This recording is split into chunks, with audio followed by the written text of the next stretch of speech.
Hello, comrades.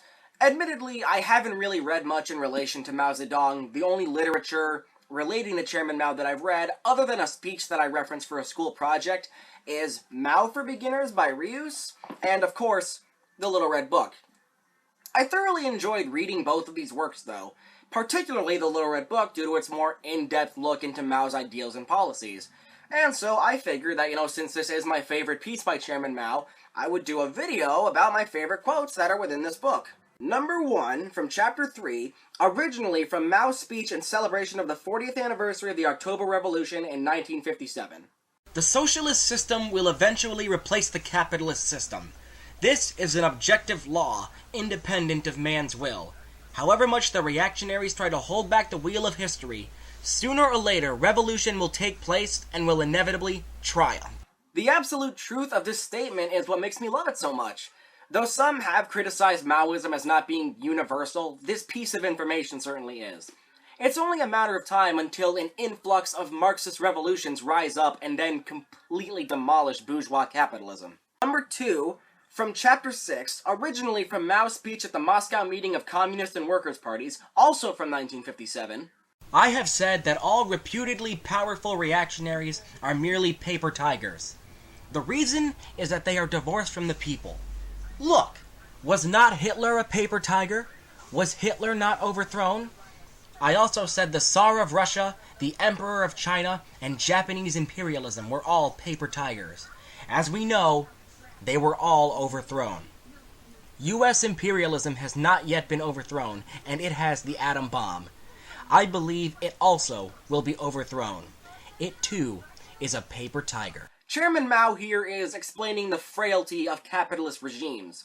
They appear to be strong and fierce, but in reality, those who follow this system are internally weak and bound to collapse when something more powerful and sturdy makes its presence known.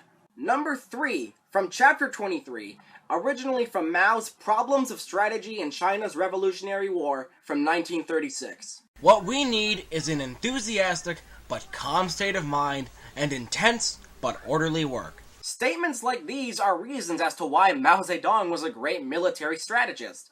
He called for those involved in the revolution to remain level-headed, and not to allow themselves to lose control of their willpower and emotions. Though there may be violence and potential disorder, those who are a part of revolution must remain organized and thoroughly strategic. Number 4, from Chapter 8, originally from Mao's On Protracted War from 1938. Without preparedness, superiority is not real superiority, and there can be no initiative either.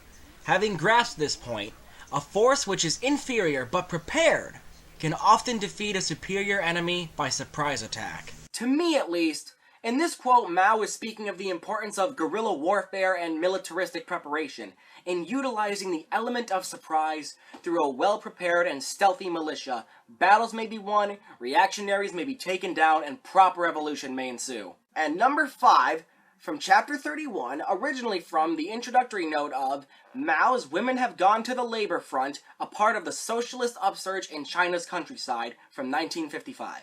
In order to build a great socialist society, it is of the utmost importance to arouse the broad masses of women to join in productive activity. Men and women must receive equal pay for equal work in production. Genuine equality between the sexes can only be realized in the process of the socialist transformation of society as a whole.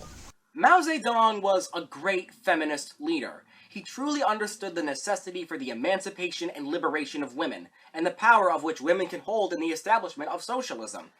Mao also recognized that with the creation of a socialist society, issues of class, gender, and race would be erased as time progresses and the society moves closer to the full goal of Marxism-Leninism: legitimate, sustainable, freedom for all individuals. There you have it, my comrades. My favorite quotes from one of the most important political pieces in all of history. If you haven't read through The Little Red Book, I highly recommend it. I'm not really a Maoist, but still, I see this book as an essential reading for Marxist-Leninists. I'm Jymee Casual, fuck you and bye.